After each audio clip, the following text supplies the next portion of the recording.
ನಮಸ್ಕಾರ ಸ್ನೇಹಿತರೆ, Ram sir 360 YouTube ಚಾನಲ್ಗೆ ನಿಮಗೆ ಸ್ವಾಗತ. ಪ್ರತಿದಿನದ ಪ್ರಚಲಿತ ಘಟನೆಗಳನ್ನು ನೋಡ್ತಾ ಹೋಗೋಣ. ಹಾಗೆ ವಿಡಿಯೋ ನೋಡ್ತಕ್ಕಂಥವ್ರು ನಿಮ್ಮ ಸ್ನೇಹಿತರಿಗೆ ಶೇರ್ ಮಾಡಿ, ಹಾಗೆ ವಿಡಿಯೋಕ್ಕೆ ಲೈಕ್ನ ಕೊಡಿ. ಓಕೆ, ಸ್ಟಾರ್ಟ್ ಮಾಡೋಣ.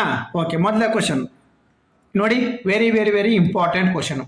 ಪ್ರತಿ ವರ್ಷ ಯಾವ ದಿನದಂದು ರಾಷ್ಟ್ರೀಯ ಪಂಚಾಯತ್ ರಾಜ್ ದಿನವನ್ನಾಗಿ ಆಚರಣೆ ಮಾಡ್ತೀವಿ? On which day is the national panchayat Raj day in celebrated in every year ಅಂತ ಕೇಳಿದ್ರೆ, ಯಾವ ವರ್ಷ? ಪ್ರತಿ ವರ್ಷ ಅಂದರೆ ಏಪ್ರಿಲ್ 24ರಂದು. ಪ್ರತಿ ವರ್ಷ ನಾವು ಏಪ್ರಿಲ್ 24ರಂದು ಪಂಚಾಯತ್ ರಾಜ್ ದಿನವನ್ನಾಗಿ ಆಚರಣೆ ಮಾಡ್ತೀವಿ. ಓಕೆ, ಏನಿದ್ರೆ ಹಾಗಾದ್ರೆ ಎದಕ್ಕೆ ನಾವು ಪಂಚಾಯತ್ ರಾಜ್ ದಿನವನ್ನ ಏಪ್ರಿಲ್ 24ರಂದೇ ಯಾಕೆ ಆಚರಣೆ ಮಾಡಬೇಕು? ಯಾಕೆ ಬೇರೆ ದಿವಸ ಆಚರಣೆ ಮಾಡಿ ನಡೀತಿಲ್ಲ? ಏನಕ್ಕೆ ಏಪ್ರಿಲ್ 24ರಂದು ಪಂಚಾಯತ್ ರಾಜ್ ದಿನ ಆಚರಿಸಲಾಗುತ್ತದೆ? ತಳಮಟ್ಟದ ಅಧಿಕಾರಿ ವಿಕೇಂದ್ರೀಕರಣ ಮಾಡುವ ಸಲುವಾಗಿ ಪಂಚಾಯತ್ ರಾಜ್ ವ್ಯವಸ್ಥೆಯನ್ನು ಪರಿಚಯಿಸಲಾಯಿತು. ಎಸ್, ಆರಂಭ ನೋಡ್ರಿ, ದೇಶದಲ್ಲಿ 3 ಹಂತದ ಪಂಚಾಯತ್ ವ್ಯವಸ್ಥೆ ಜಾರಿಗೆ ಬಂತು. ಓಕೆ, ಗೊತ್ತಾಯ್ತು ನಿಮಗೆ. 1993ರಲ್ಲಿ ಏಪ್ರಿಲ್ 24ರಂದು ಸಂಸತ್ತಿನಲ್ಲಿ ಅಂಗೀಕಾರಗೊಂಡಿತ್ತು. ಯಾವುದು? ಪಂಚಾಯತ್ ರಾಜ್ಯದ ವ್ಯವಸ್ಥೆ ಜಾರಿಗೆ ಬರ್ತಕ್ಕಂಥ ಐತಿಹಾಸಿಕ ವಿಧೇಯಕ. ಓಕೆ, ಈ ದಿನದ ನೆನಪಿಗಾಗಿ ಪ್ರತಿ ವರ್ಷ ಏಪ್ರಿಲ್ 24ರಂದು ರಾಷ್ಟ್ರೀಯ ಪಂಚಾಯತ್ ರಾಜ್ ದಿವಸವನ್ನು ಆಚರಿಸಲಾಗುತ್ತದೆ. ಎಸ್, ನೋಡ್ರಿ, ಇದಕ್ಕಿರ್ತಕ್ಕಂಥ ಸಮಿತಿ ಯಾವ್ದು ಮಾಡಿರ್ತಕ್ಕಂದ್ರೆ 3 ಹಂತದ ಸಮಿತಿ. ಬಲವಂತ್ ರಾಯ್ ಮೆಹ್ತಾ ಅವರು ಗ್ರಾಮ ಪಂಚಾಯತ್ ವಿಕೇಂದ್ರೀಕರಣ ಮೊದಲ ಬಾರಿಗೆ ಪ್ರಸ್ತಾಪನೆ ಮಾಡಿರ್ತಕ್ಕಂಥದ್ದು. ಓಕೆ, ಅವರು ಈ ಹಿನ್ನೆಲೆಯಲ್ಲಿ ಅವರು ಪಂಚಾಯತ್ ರಾಜ್ಯದ ಪಿತಾಮಹ ಅಂತ ನಾವು ಅವ್ರನ್ನ ಕರಿತಕ್ಕಂಥದ್ದು. ಪ್ರಮುಖ ಅಂಶಗಳು ನೋಡಿ, ಸಂವಿಧಾನದ 73ನೇ ತಿದ್ದುಪಡಿ ಅನ್ವಯ ದೇಶಾದ್ಯಂತ ಪಂಚಾಯತ್ ರಾಜ್ ವ್ಯವಸ್ಥೆ ಜಾರಿಗೊಳಿಸುವ ಮೂಲಕ ಅಧಿಕಾರ ವಿಕೇಂದ್ರೀಕರಣಕ್ಕೆ ಮುನ್ನಡಿ ಬರೆಯಲಾಯಿತು. ಹಾಗಾದ್ರೆ ನೋಡಿ, ಗ್ರಾಮ, ತಾಲೂಕು ಮತ್ತು ಜಿಲ್ಲಾ 3 ರೀತಿ ಪಂಚಾಯತ್ ರಾಜ್ ಇರ್ತಕ್ಕಂಥದ್ದು. ಮೊದಲ ರಾಜ್ಯದಲ್ಲಿ ಅನುಷ್ಠಾನ ಯಾವ ರಾಜ್ಯದಲ್ಲಿ? ದೇಶದಲ್ಲಿ ಕರ್ನಾಟಕ ಮೊದಲ ಬಾರಿಗೆ. ನೋಡ್ರಿ, ದೇಶದಲ್ಲಿ ಮೊದಲ ಬಾರಿ ಕರ್ನಾಟಕ ರಾಜ್ಯ ಪಂಚಾಯತ್ ರಾಜ್ ವ್ಯವಸ್ಥೆ ಅಳವಡಿಸಿಕೊಂಡಿದೆ. ಅಂದರೆ ರಾಜ್ಯ 1993 ಮೇ 13ರಂದು ಕಾಯ್ದೆಯನ್ನು ಅನುಷ್ಠಾನಕ್ಕೆ ತರಲು ಇದಾದ 22 ವರ್ಷಗಳ ನಂತರ ಸಮಗ್ರ ತಿದ್ದುಪಡಿಯೊಂದಿಗೆ ನೂತನ ರೂಪವನ್ನು ಪಡೆದು 2015 ಡಿಸೆಂಬರ್ 16ರಂದು ರಾಜ್ಯಪಾಲರ ಅನುಮೋದನೆ ಪಡೆದು ಕರ್ನಾಟಕ ಗ್ರಾಮ ಸ್ವರಾಜ್ ಪಂಚಾಯತ್ ರಾಜ್ ಅಧಿನಿಯಮ 1993 ಎಂಬ ನೂತನ ಹೆಸರೊಂದಿಗೆ 2016ರಲ್ಲಿ ಫೆಬ್ರವರಿ 25ರಂದು ಜಾರಿಗೆ ತರತಕ್ಕಂಥದ್ದು. ಹಾಗಾದ್ರೆ ನೋಡ್ರಿ, ಮೊದಲಿಗೆ ರಾಜ್ಯದಲ್ಲಿ ಅನುಷ್ಠಾನ ತಂದಿರತಕ್ಕಂಥದ್ದು ಅಂತ ಅಂತೀವಿ ನೀವು. ದೇಶದಲ್ಲಿ ಕರ್ನಾಟಕ ಮೊದಲ ಬಾರಿಗೆ ಪಂಚಾಯತ್ ರಾಜ್ ವ್ಯವಸ್ಥೆ ತಂದಿರತಕ್ಕಂಥದ್ದು ಯಾವುದು? ಕರ್ನಾಟಕ.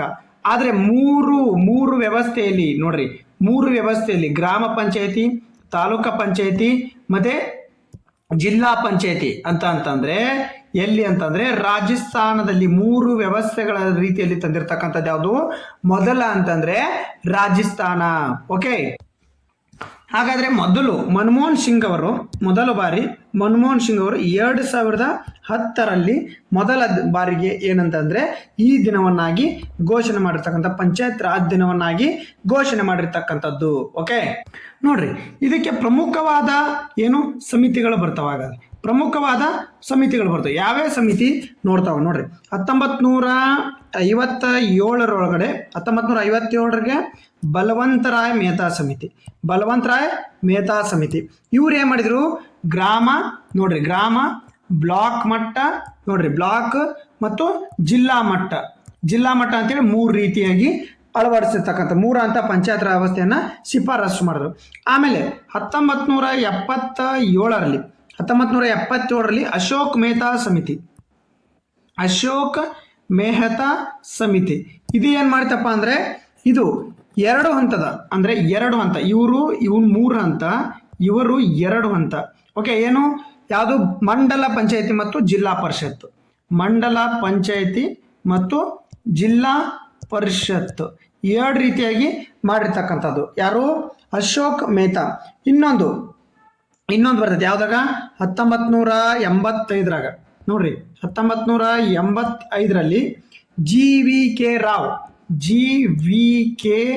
ರಾವ್ ಸಮಿತಿ ಬರುತ್ತೆ. ಅದೇನತ್ತೆ? ಆಡಳಿತಾಧಿಕಾರ ಪಾತ್ರವನ್ನು ಕಡಿಮೆ ಮಾಡ್ತಕ್ಕಂಥದ್ದು. 1980 ಪಂಚಾಯತ್ ರಾಜ್ ಸಂಸ್ಥೆಯನ್ನು ಬಲಪಡಿಸಲು ಬಂದಿರತಕ್ಕಂಥ ಸಮಿತಿ ಇದು. ಆಮೇಲೆ ಬಂದಿರತಕ್ಕಂಥದ್ದು ಯಾವುದು? LM ಸಿಂಘ್ವಿ. ಇದಕ್ಕೆ ಸಂಬಂಧಪಟ್ಟಿರ್ತಕ್ಕಂಥ ಸಂಸ್ಥೆಗಳು ಇವೆಲ್ಲ ನೆನ್ಪಿಟ್ಕೋರಿ. 1986ರಲ್ಲಿ ಯಾವುದು? LM ಸಿಂಘ್ವಿ ಸಮಿತಿ ಅವರದು. LM ಸಿಂಘ್ವಿ ಸಮಿತಿ. ಇವರು ಪಂಚಾಯತ್ ರಾಜ್ಯ ಸಂಸ್ಥೆಗಳಿಗೆ ಸಾಂವಿಧಾನಿಕ ಸ್ಥಾನ ನೀಡಲು ಬಲವಾಗಿ ಪ್ರತಿಷ್ಠೆ ಮಾಡಿರ್ತಕ್ಕಂಥದ್ದು. ಸಂವಿಧಾನಕ ಸ್ಥಾನಮಾನ ನೀಡಿ. 73ನೇ ತಿದ್ದುಪಡಿಯಲ್ಲಿ ನಾವು ಕೊಟ್ಟಿದ್ದೀವಲ್ಲ, ಅದೇ ರೀತಿ ಸಂವಿಧಾನಕ್ಕೆ ಏನು ತಿದ್ದುಪಡಿ ಮಾಡೋದಕ್ಕೆ ಸಂವಿಧಾನಕ್ಕೆ ಸ್ಥಾನಮಾನ ನೀಡಿ ಅಂತೇಳಿ. ಆಮೇಲೆ PK ತುಂಗನ್ ಸಮಿತಿ, PK ನೋಡ್ರಿ ತುಂಗನ್ ಸಮಿತಿ, PK ತುಂಗನ್ ಸಮಿತಿ ಏನು ಹೇಳ್ತು 1988ರಲ್ಲಿ ಏನಾಯ್ತಂದ್ರೆ ಪಂಚಾಯತ್ ರಾಜ್ ಸಂಸ್ಥೆಗಳಿಗೆ ಸಾಂವಿಧಾನಿಕ ಮಾನ್ಯತೆ ಮಾಡಲು, ಅದೇ ಇಲ್ಲಿ ಹೇಳಿದ್ರಲ್ಲಿ ಇವರು ಸಿಂಘವಿ ಸಮಿತಿ ಒಳಗಡೆ ಶಿಫಾರಸ್ಸನ್ನೇ ಮಾಡಿದ್ರು. ಇವರು ಶಿಫಾರಸ್ಸನ್ನು ಮಾಡಿರ್ತಕ್ಕಂಥ ಸಂವಿಧಾನಿಕ ಸಮಿತಿಯನ್ನು ಶಿಫಾರಸ್ಸು ಮಾಡಿರ್ತಕ್ಕಂಥದ್ದು. ಓಕೆ, ಇವು ಇದಕ್ಕೆ ಸಂಬಂಧಪಟ್ಟಂಥ ಸಮಿತಿಗಳು. ಓಕೆ, ನೆಕ್ಸ್ಟ್ ಕ್ವಶನ್ ಹಾಗಾದ್ರೆ ಬಿಡಿ, ಪಂಚಾಯತ್ ರಾಜ್ ಬಗ್ಗೆ ಬಾತಲ್ಲಿ ಕಟ್ಸ್ಕೊಬೇಡ್ರಿ, ಅಷ್ಟನ್ನ ಮಾಹಿತಿ ತಿಳ್ಕೊಡ್ರಿ. ಓಕೆ, ಭಾರತದ ಮೊದಲ ಸೆಮಿಕಂಡಕ್ಟರ್ ಚಿಪ್ ತಯಾರಿಕಾ ಘಟಕವನ್ನು ಎಲ್ಲಿ ಸ್ಥಾಪಿಸಲಾಯಿತು ಅಂತ ಕೇಳಿದ್ದಾರೆ. Where is the India's first semiconductor chip manufacturing unit belongs to established? ಎಲ್ಲಿ? ಬೆಂಗಳೂರು ಕರ್ನಾಟಕ, ಧೋಲ್ವೀರ್ ಗುಜರಾತ್, ತೆಲಂಗಾಣ, ಮುಂಬೈ. ಎಲ್ಲಿ ಅಂತಂದ್ರೆ ಧೋಲ್ವೀರ್ನ ಗುಜರಾತದಲ್ಲಿ. ಎಲ್ಲಿ? ಧೋಲ್ವೀರ್ನ ಗುಜರಾತದಲ್ಲಿ. ನೆನಪಿಡ್ರಿ, ಏನಿದು ಸೆಮಿಕಂಡಕ್ಟರ್ ಹಬ್ಬು? ಗುಜರಾತ್ನ ಮೊದಲ ಧೋಲ್ವೀರ್ ವಿಶೇಷ ಆರ್ಥಿಕ ವಲಯ ಎಂದು ಸ್ಥಾಪನೆ ಮಾಡಿರ್ತಕ್ಕಂಥದ್ದು. ಸೆಮಿಕಂಡಕ್ಟರ್ ತಂತ್ರಜ್ಞಾನ ಕ್ಷೇತ್ರ ಜಾಗತಿಕ ಮಟ್ಟದಲ್ಲಿ ಮುಂಚೂಣಿ ಬರಲು ಸಜ್ಜಾಗಿರುವ ಭಾರತ ಗುಜರಾತ್ ಧೋಲ್ವೀರ್ ವಿಶೇಷ ಆರ್ಥಿಕ ವಲಯ. ನೋಡ್ರಿ, ಸ್ಪೆಷಲ್ ಎಕನಾಮಿಕ್ ಝೋನ್ ದೇಶದ ಮೊಟ್ಟ ಮೊದಲ ಸೆಮಿಕಂಡಕ್ಟರ್ ಚಿಪ್ ತಯಾರಿಕಾ ಘಟಕವನ್ನು ಸ್ಥಾಪಿಸಲು ಚಾಲನೆ ನೀಡಿರ್ತಕ್ಕಂಥದ್ದು Tata semiconductor manufacturing private limited ನೇತೃತ್ವದಲ್ಲಿ. ಯಾವುದು? ಟಾಟಾ. ನೋಡ್ರಿ ಏನು Tata manufacturing, Tata semiconductor manufacture private limited ನೇತೃತ್ವದ ಈ ಬೃಹತ್ ಯೋಜನೆಯನ್ನು ಸಾಕಾರಗೊಳಿಸ್ತಕ್ಕಂಥದ್ದು. ಯೋಜನೆ ಸ್ವರೂಪ ಮತ್ತು ಸ್ಥಳ. ಈ ಮಹತ್ವಾಕಾಂಕ್ಷಿ ಯೋಜನೆ ಭಾರತದ ಮೊಟ್ಟ ಮೊದಲ ಸೆಮಿಕಂಡಕ್ಟರ್ ಫ್ಯಾಬ್ರಿಕೇಶನ್ ಸೌಲಭ್ಯ ಆಗಿದ್ದು ದೇಶವು ಅತ್ಯಾಧುನಿಕ ಚಿಪ್ಗಳ ತಯಾರಿಕೆ ಗುರುತನ್ನು ಹೊಂದಿರತಕ್ಕಂಥದ್ದು. ಸ್ವಾವಲಂಬನೆಯತ್ತ ಹೆಜ್ಜೆ. ಹೂಡಿಕೆ ಮತ್ತು ಉದ್ಯೋಗ. ನೋಡ್ರಿ ಯಾರ್ಯಾರು ಅಂತಂದ್ರೆ ಯಾರು ಯೋಜನೆ ಬರೋಬ್ಬರಿ 166 ಹೆಕ್ಟೇರ್ ಪ್ರದೇಶದಲ್ಲಿ ಹರಡಿಕೊಂಡಿದೆ. ಎಲೆಕ್ಟ್ರಾನಿಕ್ ಮತ್ತು ಸಾಫ್ಟ್ವೇರ್ ತಯಾರಿಕಾ ಪೂರ್ವಕವಾಗಿರ್ತಕ್ಕಂಥದ್ದು. ಇದರ ಸೆಮಿಕಂಡಕ್ಟರ್ ಏಕೆ ಮುಖ್ಯ ಆಗಾರ ನಮಗೆ? ನೋಡ್ರಿ, ಭಾರತಕ್ಕೆ ನಮಗೆ ಸೆಮಿಕಂಡಕ್ಟರ್ ಏಕೆ ಮುಖ್ಯ ಆಗಾರ ನಮಗೆ? ಅಲ್ಲ, ದಿನನಿತ್ಯ ಜೀವನದಲ್ಲಿ ಸೆಮಿಕಂಡಕ್ಟರ್ ಏಕೆ ಮುಖ್ಯ? ಸೆಮಿಕಂಡಕ್ಟರ್ ಚಿಪ್ಗಳನ್ನ ಆಧುನಿಕ ಜಗತ್ತಿನ ನವತೈಲ ಅಂತ ಕರಿತೀವಿ. ಏನಂತ ಕರಿತೀವಿ? ನವತೈಲ ಎಂದು ಕರೆಯುತ್ತಾರೆ. ನಾವು ಬಳಸುವ ಸ್ಮಾರ್ಟ್ಫೋನ್, ಲ್ಯಾಪ್ಟಾಪ್, ಕಾರುಗಳು ಹಿಡಿದು ಅತ್ಯಾಧುನಿಕ ಕ್ಷಿಪಣಿ, ವೈದ್ಯಕೀಯ ಉಪಕರಣಗಳ ಪ್ರತಿಯೊಂದು ಈ ಸಣ್ಣ ಚಿಪ್ಗಳ ಮೆದುಳಿನಂತೆ ಕೆಲಸ ಮಾಡುತ್ತವೆ. ಪ್ರಸ್ತುತ ಭಾರತದ ಅವಶ್ಯಕತೆ ಬಹುಪಾಲು ಚಿಪ್ಗಳಿಗೆ ಚೀನಾ ಮತ್ತು ತೈವಾನ್, ಅತಿ ಹೆಚ್ಚಾಗಿ ತೈವಾನ್ ಅಂತ ಮೇಲೆ ಅವಲಂಬಿತವಾಗಿದೆ. ಈ ಧೋಲ್ವೀರದಲ್ಲಿ ಆಗ್ತಕ್ಕಂಥ ಘಟಕ ಆರಂಭದಿಂದ ಭಾರತ ತಂತ್ರಜ್ಞಾನ ಜಾಗತಿಕ ಮಟ್ಟದಲ್ಲಿ ಆತ್ಮನಿರ್ಭರವಾಗಲು ಸಾಧ್ಯವಾಗಿರ್ತಕ್ಕಂಥದ್ದು. ಓಕೆ, ಭಾರತದ ಮೊದಲ ಸೆಮಿಕಂಡಕ್ಟರ್ ಚಿಪ್ ತಯಾರಿಕಾ ಘಟಕ ಗುಜರಾತ್ನ ಧೋಲ್ವೀರ್. ಹಾಗಾದ್ರೆ ನೆಕ್ಸ್ಟ್ ಕ್ವಶನ್ ವೆರಿ ಇಂಪಾರ್ಟೆಂಟ್. ಭಾರತದ INS ಧ್ರುವ ನೌಕೆಯ ಪ್ರಮುಖ ಕಾರ್ಯವೇನು ಅಂತ ಕೇಳಿದರೆ, INS ಧ್ರುವದ ಮುಖ್ಯ ಕಾರ್ಯವೇನು?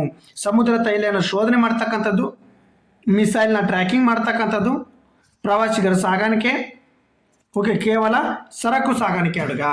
ನೋಡ್ರಿ, ಯಾವುದಂದ್ರೆ INS ಧ್ರುವ ಅಂದರೆ ಕ್ಷಿಪಣಿ ಪರೀಕ್ಷೆ ಮತ್ತು ಕ್ಷಿಪಣಿಗಳನ್ನು ಟ್ರ್ಯಾಕಿಂಗ್ ಮಾಡ್ತಕ್ಕಂಥ ವ್ಯವಸ್ಥೆ ಆಗಿರ್ತಕ್ಕಂಥದ್ದು. ಓಕೆ, ನೋಡ್ರಿ ಕಂಪ್ಲೀಟ್ ಮಾಹಿತಿ. ಆಧುನಿಕ ಯುದ್ಧ ತಂತ್ರದಲ್ಲಿ ಹೆಚ್ಚಿನ ಕ್ಷಿಪಣಿಗಳ ಪಾತ್ರ ದಿನದಿಂದ ದಿನಕ್ಕೆ ಹೆಚ್ಚುತ್ತಾ ಹೋಗುತ್ತಿದೆ. ಏನಿದು INS ಧ್ರುವ ಅಂದರೆ ಭಾರತ ಕ್ಷಿಪಣಿಯ ಮತ್ತು ಪರೀಕ್ಷೆ ಟ್ರ್ಯಾಕಿಂಗ್. ನೋಡ್ರಿ, ಕ್ಷಿಪಣಿ ಮತ್ತು ಪರೀಕ್ಷೆ ಟ್ರ್ಯಾಕಿಂಗ್ ವ್ಯವಸ್ಥೆ ಕೇಂದ್ರ ಬಿಂದುವೇ ಈ INS ಧ್ರುವ. ಓಕೆ, ಇದು ಕೇವಲ ಒಂದು ಹಡಗಲ್ಲ, ಬದಲಿಗೆ ಸಮುದ್ರ ಮೇಲೆ ಚಲಿಸುವ ಒಂದು ಸಂಕೀರ್ಣ ರೆಡಾರ್ ಕೇಂದ್ರವಾಗಿರ್ತಕ್ಕಂಥ. ನಮ್ಮ ಭೂಮಿಯಲ್ಲಿ ರೆಡಾರ್ ಹೆಂಗ್ ಮಾಡಿರ್ತೀವಿ ನಾವು, ಇಲ್ಲಿ ರೇಡಿಯೋ ವೇವ್ಸ್ ಅಂತ ರೆಡಾರ್ ಮಾಡಿರ್ತೀವಿಲ್ಲ, ಏನಾರ ಮಿಸೈಲ್ ಬರಕ ಟ್ರ್ಯಾಕ್ ಮಾಡ್ತಿಲ್ಲ, ಅದಕ್ಕೋಸ್ಕರ ಸಮುದ್ರದಲ್ಲಿ ಬೇಕಲ್ಲ. ಈಗೇನೋ ಭೂಮಿ ಮೇಲೆ ಮಾಡಿಬಿಟ್ಟು ನಾವು ರೆಡಾರ್ಗಳನ್ನ, ಸಮುದ್ರದಲ್ಲಿ ಯಾವ ಕೆಲಸ ಮಾಡ್ತಕ್ಕಂಥದ್ದು ಯಾವುದು? INS ಧ್ರುವ. ಓಕೆ, ವ್ಯಾಪ್ತಿಯ ಕ್ಷಿಪಣಿ ಹಾರಾಟ ನಡೆಸುವ, ಅವುಗಳ ವೇಗ, ದಿಕ್ಕು, ತಾಂತ್ರಿಕ ಅಂಶಗಳನ್ನು ಸಂಗ್ರಹಿಸುವ ಇದರ ಪ್ರಮುಖ ಕೆಲಸ ಆಗಿರ್ತಕ್ಕಂಥದ್ದು. ಓಕೆ, ನೋಡ್ರಿ, ಉಪಗ್ರಹಗಳ ಪತ್ತೆ ಹಚ್ಚುವ ಕ್ಷಿಪಣಿ ಅಲ್ಲದೆ ಭೂಮಿಯ ಕೆಳಕಕ್ಷೆಯಲ್ಲಿರುವ ನೋಡ್ರಿ ಲೋ ಆರ್ಬಿಟಲ್ ಅರ್ತ್, ಓಕೆ, ಉಪಗ್ರಹ ಚಲನ ಮೇಲೆಯೂ ಈ ನೌಕೆ ಕಣ್ಣಿಡಬಲ್ಲದು. ಓಕೆ, ಜಾಗತಿಕ ಮಟ್ಟದಲ್ಲಿ ಭಾರತ ಕ್ಷಿಪಣಿ ಟ್ರ್ಯಾಕಿಂಗ್ ಆಗಿ ಪ್ರತ್ಯೇಕ ಹಡಗು ಹೊಂದಿರುವ ರಾಷ್ಟ್ರಗಳ ಸಾಲಿನಲ್ಲಿ ಭಾರತ ಈಗ ಅಮೆರಿಕ, ಚೀನಾ, ಫ್ರಾನ್ಸ್, ಪಾಕಿಸ್ತಾನ ಅಂತ ದೇಶಗಳ ಜೊತೆ ಸೇರಿದೆ. ಚೀನಾದ ಯುವಾನ್ ವಾಂಗ್, ನೋಡ್ರಿ ಇದು ಸ್ಪೈ ಹಡಗು ಚೀನಾದ ಐತಲ್ಲ, ಭಾಳ ಸರಿ ಕ್ವಶನ್ ಆಗೈತಿದೆ. ಯುವಾನ್ ವಾಂಗ್ ಭಾಳ ಸರಿ ಕ್ವಶನ್ ಅಲ್ಲ, ನ್ಯೂಸಲ್ಲಿ ಬಂದಿರತಕ್ಕಂಥದ್ದು. ಮತ್ತು ಪಾಕಿಸ್ತಾನದ PNS ರಿಜ್ವಾನ್ ನೌಕೆಗಳಿಗೆ INS ಧ್ರುವ ಭಾರತ ಸಮರ್ಥವಾಗಿ ಅವ್ರಿಗೆ ಉತ್ತರವನ್ನು ನೀಡ್ತಕ್ಕಂಥದ್ದು ಯಾವುದು ಕ್ಷಿಪಣಿ ಪತ್ತೆ ಮತ್ತು INS ಧ್ರುವ ಸಜ್ಜು ಜಾಗತಿಕ ವಿದ್ಯಮಾನ ಪೂರಕವಾಗಿ ಭಾರತ ರಕ್ಷಣಾ ಕ್ಷೇತ್ರದಲ್ಲಿ ಡೆವಲಪ್ಮೆಂಟ್ ಆಗ್ತಾ ಇರ್ತಕ್ಕಂಥದ್ದು. ಓಕೆ, ನೆಕ್ಸ್ಟ್ ಹಾಗಾದ್ರೆ ವೆರಿ ವೆರಿ ಇಂಪಾರ್ಟೆಂಟ್, ಭಾಳ ಸರಿ ಕ್ವಶನ್ ಕೇಳಿ ಈ ಪ್ರಶಸ್ತಿ ಮ್ಯಾಗ. ಏನು ಪ್ರಶಸ್ತಿ ನೋಡ್ರಿ, 2026ನೇ ಸಾಲಿನ ಬಸವ ಪ್ರಶಸ್ತಿಗೆ ಆಯ್ಕೆಯಾದವರು ಯಾರು ಅಂತ ಕೇಳಿದ್ರೆ 2026ನೇ ಸಾಲಿನ ಬಸವ ಪ್ರಶಸ್ತಿಗೆ ಆಯ್ಕೆಯಾದವರು ಯಾರು? Who has been selected for the Basavashree award for the year of 2026? ನೋಡ್ರಿ, ಗುಜರಾತ್ ಖರ್ಗಿ, ನಿರ್ಮಲಾ ಸೀತಾರಾಮನ್, ದೇವೇಗೌಡ, ಬೊಮ್ಮಾಯಿ. ಯಾರು ಸರಿಯಾದ ಉತ್ತರ? HD ದೇವೇಗೌಡರವರು. HD ದೇವೇಗೌಡ. ನೋಡ್ರಿ, ಏನು ಯಾವ ಪ್ರಶಸ್ತಿ ಇನ್ನೊಂದು ಐತಿ, ಯಾವ ಪ್ರಶಸ್ತಿ ಅದಾವ? ಗುಜರಾತ್ ಖರ್ಗಿ ಅವ್ರಿಗೆ ವಚನ ಸಾಹಿತ್ಯ ಪ್ರಶಸ್ತಿ ಕೂಡ ಕೊಡಲಾಗೈತಿ. ನೋಡ್ರಿ, ಬಸವ ವೇದಿಕೆ ವತಿಯಿಂದ ನೀಡುವ 2026 ಸಾಲಿನ ಬಸವ ಪ್ರಶಸ್ತಿಗೆ ಯಾರು? JDS ವರಿಷ್ಠರಾಗಿರುವ, ರಾಜ್ಯಸಭೆ ಸದಸ್ಯರು ಆಗಿರುವ, ಮಾಜಿ ಪ್ರಧಾನಮಂತ್ರಿ ಆಗಿರುವ ದೇವೇಗೌಡರಿಗೆ ಸಿಟ್ಟಿರ್ತಕ್ಕಂಥ ವಚನ ಸಾಹಿತ್ಯ ಶ್ರೀ ಪ್ರಶಸ್ತಿಗೆ ನೋಡ್ರಿ ಶಿಕ್ಷಣ ತಜ್ಞ ಗುರುರಾಜ್ ಖರ್ಗಿ ಹಾಗೂ ಬಸವ ಪ್ರಶಸ್ತಿಗೆ ಯಾರು? HD ದೇವೇಗೌಡರವರು ಇಬ್ರು ಏನಾಗಿರ್ತಕ್ಕಂಥದ್ದು ಪ್ರಶಸ್ತಿಯನ್ನು ಸ್ವೀಕಾರ ಮಾಡತಕ್ಕಂಥದ್ದು. ಇದು ಪ್ರಶಸ್ತಿ ಮೊತ್ತ 10 ಲಕ್ಷ ರೂಪಾಯಿ ಒಳಗೊಂಡಿರ್ತಕ್ಕಂಥದ್ದು. ಇದೇ ಏಪ್ರಿಲ್ 27, 5:30ಗೆ ಬೆಂಗಳೂರು ರವೀಂದ್ರ ಕಲಾಭವನದಲ್ಲಿ ಆಯೋಜಿಸಿರುವ ಕಾರ್ಯಕ್ರಮದಲ್ಲಿ ಪ್ರಶಸ್ತಿಯನ್ನು ಮಾಡ್ತಕ್ಕಂಥದ್ದು. ಓಕೆ, ಬಸವ ವೇದಿಕೆಯಿಂದ ನೀಡತಕ್ಕಂಥ 2026ನೇ ಬಸವ ಸಾಹಿತ್ಯ ಮತ್ತು ವಚನ ಸಾಹಿತ್ಯ ಪ್ರಶಸ್ತಿಗಳು, ಬಸವ ಪ್ರಶಸ್ತಿ ಮತ್ತು ವಚನ ಪ್ರಶಸ್ತಿಗಳು. ನೆನಪಿಟ್ಕೋರಿ, ವೆರಿ ವೆರಿ ಇಂಪಾರ್ಟೆಂಟ್, ಹೇಳಿಲ್ಲ ಅಂದ್ರೆ ಬೇಕಾದ್ರೆ. ಓಕೆ, ಯಾಕಂದ್ರೆ ಮಾಜಿ ಪ್ರಧಾನಮಂತ್ರಿಗಳು ದೇವೇಗೌಡರು, ಅದಕ್ಕೋಸ್ಕರ. ನೆಕ್ಸ್ಟ್ ನೋಡ್ರಿ, ಫ್ಲೆಕ್ಸ್ ಫ್ಯೂಯಲ್ ಎಂಜಿನ್ ವಿಶೇಷತೆ ಏನು ಅಂತ ಕೇಳಿದ್ರು. ಭಾಳ ಇಂಪಾರ್ಟೆಂಟ್. ಸೈನ್ಸ್ ಆ್ಯಂಡ್ ಟೆಕ್ಕಿಗೆ ಬಂದರೆ ಈ ಕ್ವಶನ್ನು ನಿಮಗೆ ಭಾಳ ಇಂಪಾರ್ಟೆಂಟ್ ಆಗುತ್ತೆ. ಯಾವ ರೀತಿ ಇಂಪಾರ್ಟೆಂಟ್ ಆಗುತ್ತೆ ಏನಂತ ಕೇಳಿದ್ರೆ ನೋಡ್ರಿ, ನಾನು ಮೊದಲು ಹೇಳಿದ್ದೆ 20% ಎಥನಾಲು, 80% ಏನು ಪೆಟ್ರೋಲು, 100%ನಾಗ ಗಾಡಿ ಓಡ್ತಾವಂತ ಇದೆ. ಭವಿಷ್ಯದ ಭರವಸೆ ಎಥನಾಲ್ ಅಂತ ಹೇಳಿದ್ದೆ ನಾನು. 20% ಎಥನಾಲ್ ನೀತಿ, 20% ಆಫ್ ಎಥನಾಲ್ ನೀತಿ ಕೇಂದ್ರ ಕಲ್ಲಿದ್ದಲು ಮತ್ತು ಪೆಟ್ರೋಲಿಯಂ ಸಚಿವಾಲಯ ಜಾರಿಗೆ ತಂದತಿ ಅಂತ ಹೇಳಿದ್ದೆ ನಾನು ಹಿಂದಿನ ಕ್ವಶನ್ನಾಗೆ. ಏನು GK ಟುಡೇ ಕ್ವಶನ್ ಬಂದಿತ್ತು, ಹಿಂದೆ ಯಾವತ್ತೋ ಒಂದು ದಿಸ್ ಕರೆಂಟ್ ಅಫೇರ್ಸಲ್ಲಿ ಹೇಳಿದ್ದೆ. ಅದೇ ರೀತಿ ಫ್ಲೆಕ್ಸ್ ನೋಡ್ರಿ, ಫ್ಲೆಕ್ಸ್ ಫ್ಯೂಯಲ್ ಎಂಜಿನ್ನ ವಿಶೇಷತೆ ಏನು? What is the speciality of flex fuel ಅಂತ ಕೇಳಿದಾರೆ. ಏನಿದ್ರ ವಿಶೇಷತೆ? ಈ ಫ್ಯೂಯಲ್ ಅಂದ್ರೆ ಏನು?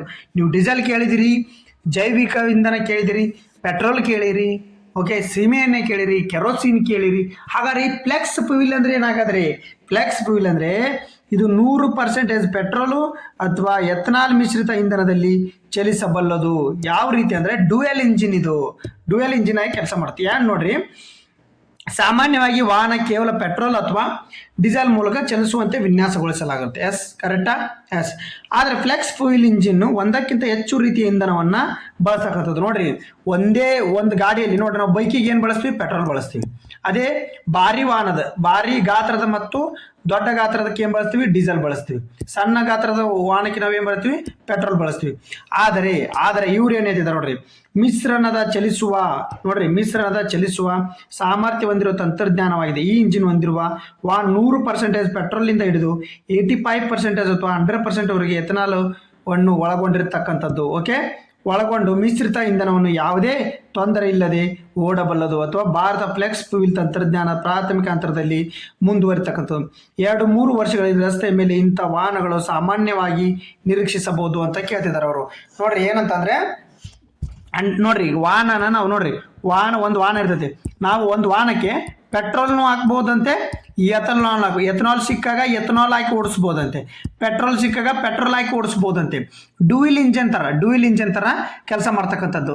ನೋಡಿ, ಈ ಕಡೆಗೆ ತುಪ್ಪ ಇಟ್ಟರು ತಿಂತೀನಿ, ಈ ಕಡೆಗೆ ಖಾರ ಇಟ್ಟರು ತಿಂತೀನಿ, ಆ ಥರ. ಅರ್ಥ ಆಯ್ತಾ? ನೀವು ಪೆಟ್ರೋಲ್ ಹಾಕಿರೋ ಓಡಿಸ್ರಿ, ಎಥನಾಲ್ ಹಾಕಿರೋ ಓಡಿಸ್ರಿ, ಒಟ್ಟು ಏನಾರ ಒಂದು ಹಾಕ್ರಿ, ನಾ ಗಾಡಿ ಓಡ್ತೀನಿ ಅನ್ನತಕ್ಕಂಥದ್ದು ಇದು ಕಾನ್ಸೆಪ್ಟು. ಓಕೆ, ನೋಡ್ರಿ, ಸರ್ಕಾರ ಈಗಲೇ ಪ್ರಮುಖ ವಾಹನ ತಯಾರಕರೊಂದಿಗೆ ಸೇರಿ ಏನು ಮಾಡಿರ್ತಕ್ಕಂಥದ್ದು ಫ್ಲೆಕ್ಸ್ ಫ್ಯೂಯಲ್ ವಾಹನ ಪ್ರಾಯೋಗಿಕ ಪರೀಕ್ಷೆ ಆರಂಭನೆ ಮಾಡಿರ್ತಕ್ಕಂಥದ್ದು. ಟೊಯೋಟಾ ಸಂಸ್ಥೆ ತನ್ನ ಮಿರಾಲ್ ಮತ್ತು ಫ್ಲೆಕ್ಸ್ ಫ್ಯೂಯಲ್ ಹೈಬ್ರಿಡ್ ಕಾರುಗಳನ್ನು ಭಾರತದಲ್ಲಿ ಪ್ರದರ್ಶಿಸಿದೆ. ಯಾವುದು? ಮಿರಾಲ್ ಮತ್ತು ಫ್ಲೆಕ್ಸ್. ಟೊಯೋಟಾ ಮತ್ತು ಮಿರಾಲ್ ಎಂಬ ಕಂಪನಿಗಳು. ಟಾಟಾ ಮೋಟಾರ್ಸ್ ಮಿರಾಲ್ ಎಂಬ ಫ್ಲೆಕ್ಸ್ ಫ್ಯೂಲ್ ಹೈಬ್ರಿಡ್ ಕಾರ್ ಅದು. Okay, Tata motors, Maruti, okay, Maruti Suzuki, Toyota ಕಂಪನಿಗಳು ಫ್ಲೆಕ್ಸ್ ಫ್ಯೂಲ್ ಇಂಜಿನ್ ತಯಾರಿಸಲು ಮುಂದಾಗಿರ್ತಕ್ಕಂಥದ್ದು. ಓಕೆ ಓಕೆ ಇದ್ರದ್ದು ಗೊತ್ತಾಗ್ತಲ್ಲ, ಡ್ಯೂಯಲ್ ಇಂಜಿನ್ ಥರ. ಓಕೆ, ದ್ವಿಚಕ್ರ ವಾಹನ ತಯಾರಕರು TVS, ಬಜಾಜ್ ಈಗಲೇ ಎಥನಾಲ್ ಆಧಾರಿತ ಬೈಕ್ ಮಾದರಿ ಪ್ರದರ್ಶಿಸಿದ್ದಾರೆ. ನೋಡ್ರಿ, ದ್ವಿಚಕ್ರ ವಾಹನಗಳನ್ನು ಮಾಡಿರ್ತಕ್ಕಂಥದ್ದು. ಫ್ಲೆಕ್ಸ್ ಫ್ಯೂಲ್ ಜಾರಿಗೆ ಬರಬೇಕಂದ್ರೆ ಕೇವಲ ವಾಹನ ಇದ್ದರೆ ಸಾಲದು, ಪೆಟ್ರೋಲ್ ಬಂಕ್ಗಳಲ್ಲಿ ಎಥನಾಲ್ ಇಂಧನ ಸಿಗುವಂತೆ ಮಾಡಬೇಕು. ಹೌದು, ಮತ್ತು ನಾವು ಫ್ಯೂಯಲ್ ಎಥನಾಲ್ ಬರಬೇಕಂದ್ರೆ ಎಥನಾಲ್ ಅಲ್ಲೆಲ್ಲೋ ಡೆಲ್ಲಿ ಒಳಗೆ ಐತೆ ಅಂದ್ರೆ ಇಲ್ಲಿ ಬೈಕ್ ತೊಗೊಂಡು ನಾವು ಓಡ್ಸೋಕ್ಕಾಗತ್ತಾನ? ಎಥನಾಲ್ ಪೆಟ್ರೋಲ್ ಬಂಕ್ನಾಗೂ ಎಥನಾಲ್ ಸಿಗಬೇಕು. ಹೆಂಗೆ ಗ್ಯಾಸ್ ಸಿಗುತ್ತಲ್ಲ ಆಟೋಗಳಿಗೆ ಆ ಥರ. Okay, S, correct. ನೆಕ್ಸ್ಟ್ ನೋಡ್ರಿ, ಈ ಇನ್ಕಾಮೆಕ್ಸ್ 226 ಎಂಬ ಕೈಗಾರಿಕಾ ವಸ್ತು ಪ್ರದರ್ಶನವನ್ನು ಎಲ್ಲಿ ನಡೆಯಲಿದೆ? ನೋಡ್ರಿ, ಇನ್ಕಾಮೆಕ್ಸ್ 226 ಏನು ಕರ್ನಾಟಕ ಸಂಬಂಧಪಟ್ಟಿರ್ತಕ್ಕಂಥದ್ದು ಇಂಪಾರ್ಟೆಂಟು. ಬೆಂಗಳೂರು, ಹುಬ್ಬಳ್ಳಿ, ಮೈಸೂರು, ಬೆಳಗಾವಿ ಎಲ್ಲಿ ನಗರದ ಕರ್ನಾಟಕ ವಾಣಿಜ್ಯೋದ್ಯಮ ಸಂಸ್ಥೆ ಅಮರಗೋಳ APMC ಆವರಣದಲ್ಲಿ 25 ಮತ್ತು ಕೈಗಾರಿಕಾ ವಸ್ತು ಪ್ರದರ್ಶನ ನಡೀತಕ್ಕಂಥದ್ದು. ಓಕೆ ನೋಡ್ರಿ, ಎಲ್ಲಿ ಹುಬ್ಬಳ್ಳಿಯಲ್ಲಿ ಮೊದಲ ಬಾರಿಗೆ ಹುಬ್ಬಳ್ಳಿಯಲ್ಲಿ ನೋಡ್ರಿ, ಇದು 5ನೇ ಸಮಾವೇಶ ಆಗಿರ್ತಕ್ಕಂಥದ್ದು. ಇನ್ಕಾಮೆಕ್ಸ್ 226 ನೆನಪಿರಲಿ, ನಗರದ ಕರ್ನಾಟಕ ವಾಣಿಜ್ಯೋದ್ಯಮ ಸಂಸ್ಥೆಯಾದ ಅಮರಗೋಳ APMCದಲ್ಲಿ 25-29ರವರೆಗೆ ಕೈಗಾರಿಕಾ ಮತ್ತು ವಸ್ತು ಪ್ರದರ್ಶನ ಸಮಾವೇಶ ಇನ್ಕಾಮೆಕ್ಸ್ 226 ಹಮ್ಮಿಕೊಳ್ಳಲಾಗಿದೆ ಎಂದು ಇನ್ಕಾಮೆಕ್ಸ್ ಅಧ್ಯಕ್ಷ ಮಹಾದೇವ್ ತಿಳಿಸಿದರು. 5ನೇ ಸಮಾವೇಶ ನಗರದಲ್ಲಿ ಗುರುವಾರ ಸುದ್ದಿಯಲ್ಲಿ ಮಾತನಾಡಿದ ಅವರು, 1996ರಲ್ಲಿ ಮೊದಲ ಬಾರಿಗೆ ಇನ್ಕಾಮೆಕ್ಸ್ ಅನ್ನು ಮಾಡಲಾಗಿತ್ತು. ಇದು 5ನೇ ಸಮಾವೇಶವಾಗಿದ್ದು ಉತ್ತರ ಕರ್ನಾಟಕದಲ್ಲಿ ಕೈಗಾರಿಕೋದ್ಯಮಿಗಳು ಪ್ರೋತ್ಸಾಹಿಸುವ ವೇದಿಕೆಯನ್ನು ಉದ್ದೇಶಿಸಿದ ಈ ವಸ್ತು ಪ್ರದರ್ಶನ ಆಯೋಜನೆ ಮಾಡಿರ್ತಕ್ಕಂಥದ್ದು. ವಿವಿಧ ಭಾಗದ HAL, BHEL, BML, NPCL, NPCCIL, Goa shipyard ಸಂಸ್ಥೆಗಳು 300ಕ್ಕೂ ಹೆಚ್ಚು ಕೈಗಾರಿಕೆ ತಮ್ಮ ಉತ್ಪನ್ನಗಳನ್ನು ಇಲ್ಲಿ ಪ್ರದರ್ಶನ ನೀಡ್ತಕ್ಕಂಥದ್ದು. ಓಕೆ, ನಾಳೆಯಿಂದ ಇನ್ಕಾಮೆಕ್ಸ್ ಅಂದರೆ ಎಲ್ಲ ಮೇನ್ ಕಂಪನಿ ಏನದಾವಲ್ಲ ಅವು ತಮ್ಮ ವಸ್ತುಗಳನ್ನು ಪ್ರದರ್ಶನ ಮಾಡ್ತಕ್ಕಂಥದ್ದು. ಇದು 5ನೇ ಸಮ್ಮೇಳನ. ನೆನಪಿರಲಿ, 1996ರಲ್ಲೇ ಮೊದಲ ಬಾರಿ ಇನ್ಕಾಮೆಕ್ಸನ್ನು ಮಾಡಾಗಿತ್ತು. ಫಸ್ಟ್ ಯಾವಾಗ ಮಾಡೈತೆ? 1996ರಲ್ಲಿ. ಇದು ಮೊದಲನೇ ಸಮ್ಮೇಳನ. ಆದರೆ ಈ ಸರಿ 2026ರಲ್ಲಿ 5ನೇ ಸಮ್ಮೇಳನ. ನೆನಪಿರಲಿ, ನಮ್ಮ ಉತ್ತರ ಕನ್ನಡದ ಹುಬ್ಬಳ್ಳಿಯಲ್ಲಿ ಆಗ್ತಕ್ಕಂಥದ್ದು. ಓಕೆ, ನೆನಪಿರಲಿ. Next question. ಹಾಗಾದರೆ ನೋಡಿ, ಪ್ರತಿ ವರ್ಷ ಯಾವ ದಿನಾಂಕದಂದು ವಿಶ್ವ ಪುಸ್ತಕ ದಿನವನ್ನು ಆಚರಣೆ ಮಾಡ್ತೀವಿ ಅಂತೇಳಿ ಕ್ವಶನ್ ಆಗಿರ್ತದೆ. ನೋಡಿ, ಇನ್ನಿ ಕರೆಂಟ್ ಅಫೇರ್ಸಲ್ಲಿ ನಾನು ಇದನ್ನು ಏನೋ ಸ್ಕಿಪ್ ಮಾಡಿದ್ದೆ, ಅಂದರೆ ಬಿಟ್ಟಿದ್ದೆ. ಓಕೆ, ಅದನ್ನೇ ವಾಪಸ್ ಇವತ್ತು ಹಾಕಿದ್ದೀನಿ. ಓಕೆ, ಇನ್ನು ಪ್ರತಿ ವರ್ಷ ಯಾವ ದಿನಾಂಕದಂದು ವಿಶ್ವ ಪುಸ್ತಕ ದಿನವನ್ನು ನಾವು ಆಚರಣೆ ಮಾಡ್ತೀವಿ? ಹಾಗಾದರೆ on which date is the world book day celebrate in every year ಅಂತ ಕೇಳಿದರೆ ಯಾವುದು? ಏಪ್ರಿಲ್ 23. ಎಷ್ಟು? ಏಪ್ರಿಲ್ 23 ಪ್ರತಿ ವರ್ಷ. ಓಕೆ, ಹಾಗಾದರೆ ಇದು ಏನಕ್ಕೆ? ಹಾಗಾದರೆ ಇದ್ರ ಹಿಸ್ಟ್ರಿ ಏನು ನೋಡ್ತಾ ಹೋಗೋಣ. ಓಕೆ ನೋಡಿ, ಪ್ರತಿ ವರ್ಷ ನೋಡಿರಿ, ಪುಸ್ತಕದ ಜ್ಞಾನದ ಉಗ್ರಾಣ ಪುಸ್ತಕಗಳಿಂದ ಮಾತ್ರವೇ ಜ್ಞಾನವನ್ನು ಪಡಿತಕ್ಕಂಥದ್ದು. ಇದ್ರ ಇತಿಹಾಸ ನೋಡೋದಾದರೆ ನೋಡಿ, ಇದಕ್ಕೆ ಗೌರವ ಕೊಟ್ಟಿರ್ತಕ್ಕಂಥ ವಾರ್ಷಿಕವಾಗಿ ಗೌರವ ಕೊಟ್ಟಿರ್ತಕ್ಕಂಥದ್ದು ಪ್ರತಿ ವರ್ಷ ಏಪ್ರಿಲ್ 23ರಂದು. ನೋಡಿ, ಪ್ರತಿ ವರ್ಷ ಏಪ್ರಿಲ್ 23ರಂದು ಪುಸ್ತಕ ದಿನವನ್ನು ಆಚರಣೆ ಮಾಡ್ತೀವಿ. ಏನಂತಂದರೆ ಈ ದಿನದ ಮಹಾನ್ ಬರಹಗಾರರಾದ ವಿಲಿಯಂ ಶೇಕ್ಸ್ಪಿಯರ್, ಮಿಗುಯಲ್ ಡಿ ಸೆರ್ವಾಂಟಿಸ್ ಮತ್ತು ಜೋಸೆಫ್ ಪ್ಲಾ ಅವರ ಪುಣ್ಯದ ತಿಥಿ. ಮ್ಯಾನುವೆಲ್ ಮೆಜಾರಿಯಾ ವ್ಯಾಲಿಜೋ ಮತ್ತು ಮಾರಿಸಸ್ ಡ್ರೋನ್ಸ್ ಅವರ ಜನ್ಮ ದಿನಕ್ಕೋಸ್ಕರ 1995ರಲ್ಲಿ ಯುನೆಸ್ಕೋ ತನ್ನ ಸಾಮಾನ್ಯ ಸಮ್ಮೇಳನದಲ್ಲಿ ಶ್ರೇಷ್ಠ ಬರಹಗಾರ ಗೌರವಿಸಲು ಅವರಿಗೆ ಏಪ್ರಿಲ್ 23ರಂದು ವಿಶ್ವ ಪುಸ್ತಕ ದಿನವನ್ನು, ಹಕ್ಕುಸ್ವಾಮ್ಯ ದಿನವನ್ನು ಮೊದಲ ಘೋಷಿಸ್ತಕ್ಕಂಥದ್ದು. ಈ ದಿನ ವಿಲಿಯಂ ಶೇಕ್ಸ್ಪಿಯರ್ ಮತ್ತು ಮ್ಯಾನುವೆಲ್ ದಿ ಸರ್ವಾಂಟಿಸ್ರಂಥ ಶ್ರೇಷ್ಠ ಬರಹಗಾರರ ಮತ್ತು ತಾಂತ್ರಿಕ ವ್ಯಕ್ತಿಗಳ ಪುಣ್ಯತಿಥಿ. ಆಲ್ಡರ್ ಲ್ಯಾಕ್ಸಸ್ನ ಮತ್ತು ಮೆಜಿಯಾ ವ್ಯಾಲೆಂಜೋ ಅವರ ಜನ್ಮದಿನ ಸಹ ಸೂಚಿಸ್ತಕ್ಕಂಥದ್ದು. ನೋಡ್ರಿ, ಹಾಗಾದ್ರೆ ಯುನೆಸ್ಕೋ 2026 ವಿಶ್ವ ಪುಸ್ತಕದ ಹಕ್ಕುಸ್ವಾಮ್ಯ ದಿನದ ಥೀಮ್ ಏನಾಗರೆ? ಸ್ಥಳೀಯ ಭಾಷೆಗಳು ಎಂಬ ನಿಗದಿಪಡಿಸಿರ್ತಕ್ಕಂಥ ಥೀಮು. ಏನು? ಸ್ಥಳೀಯ ಭಾಷೆಗಳು ಅಂದರೆ ರೀಜನಲ್ ಲ್ಯಾಂಗ್ವೇಜು. ಇಂದು 100ಕ್ಕೂ ಹೆಚ್ಚು ದೇಶಗಳಲ್ಲಿ ವಿಶ್ವ ಪುಸ್ತಕ ದಿನವನ್ನು ನಾವು ಆಚರಣೆ ಮಾಡ್ತಕ್ಕಂಥದ್ದು. ಓಕೆ, ಯಾರು? ವಿಲಿಯಂ ಶೇಕ್ಸ್ಪಿಯರ್ ಮತ್ತು ಮ್ಯಾನುವೆಲ್ ದಿ ಸರ್ವಾಂಟಿಸ್ ಅವರ ನೆನಪಿಗೋಸ್ಕರ ಪ್ರತಿ ವರ್ಷ ವಿಶ್ವ ಬುಕ್ ಅಥವಾ ಹಕ್ಕುಸ್ವಾಮ್ಯ ದಿನವನ್ನು ನಾವು ಆಚರಣೆ ಮಾಡ್ತೀವಿ. ಹಾಗಾದರೆ ನೆಕ್ಸ್ಟ್ ಕ್ವಶನ್. ಹಣಕಾಸು ಸಚಿವರ ಯಾವ ಮಾದರಿಯ ಎದುರಾಗಬಹುದ ಭದ್ರತಾ ಅಪಾಯಗಳ ಬಗ್ಗೆ ಬ್ಯಾಂಕ್ ಮುಖ್ಯಸ್ಥರ ಜೊತೆ ಚರ್ಚೆಯನ್ನು ಮಾಡಿರ್ತಕ್ಕಂಥದ್ದು. ಇತ್ತೀಚೆಗೆ ಚರ್ಚೆಯನ್ನು ಮಾಡಿರ್ತಕ್ಕಂಥದ್ದು. ಏನು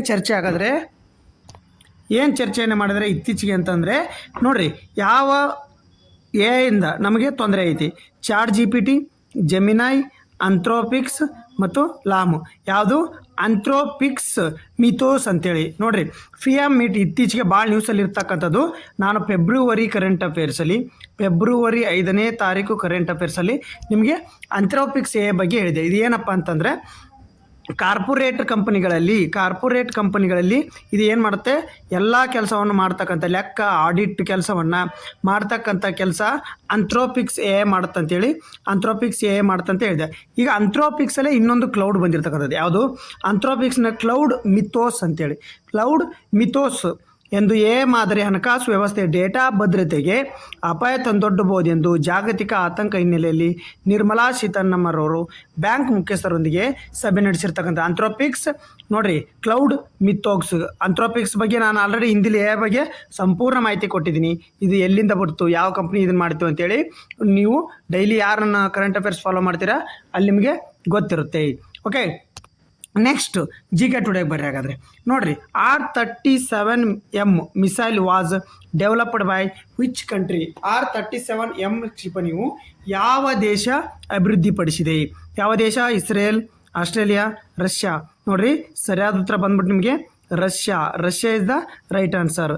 ರಷ್ಯಾ ಇದನ್ನು ತಯಾರು ಮಾಡ್ತಕ್ಕಂಥದ್ದು. ಏನಿದು ಹಾಗಾದರೆ ನೋಡಿರಿ, ರಷ್ಯಾ ತನ್ನ ವಾಯು ಸಾಮರ್ಥ್ಯವನ್ನು ಹೆಚ್ಚಿಸಲು A-13 ಆಕ್ಸಿಹೆಡ್ ಉತ್ತರ ಅಟ್ಲಾಂಟಿಕ್ ಒಪ್ಪಂದ ಸಂಸ್ಥೆ ವರದಿ ಮಾಡುವ ಹೆಸರು ಎಂದು ಕರೆಯಲ್ಪಡುವ R-37 ರಷ್ಯಾದ ದೀರ್ಘ ಶ್ರೇಣಿಯ ಗಾಳಿಯಿಂದ ಗಾಳಿಗೆ ಅಂದರೆ ಏರ್ ಟು ಏರ್ ಮಿಸೈಲ್ ಕ್ಷಿಪಣಿಯನ್ನು ಭಾರತಕ್ಕೆ ಮಾರಾಟ ಮಾಡಲು ಅನುಮೋದನೆ ನೀಡಿರ್ತಕ್ಕಂಥದ್ದು. ನೋಡ್ರಿ, R-37 ಮಿಸೈಲು ಭಾರತಕ್ಕೆ ಕೊಡೋಕ್ಕೆ ನಿರ್ಧಾರ ಮಾಡಿರ್ತಕ್ಕಂಥ. ಆಲ್ರೆಡಿ ನಮ್ಮ ಕಡೆಗೆ ಬ್ರಹ್ಮೋಸ್ ರಷ್ಯಾ ಜೊತೆಯಿಂದ ನಾವು ಮಾಡತಕ್ಕಂಥ ಒಪ್ಪಂದ ಬ್ರಹ್ಮೋಸ್ ಬಗ್ಗೆ ನಿಮ್ಗೆ ಗೊತ್ತಿದೆ.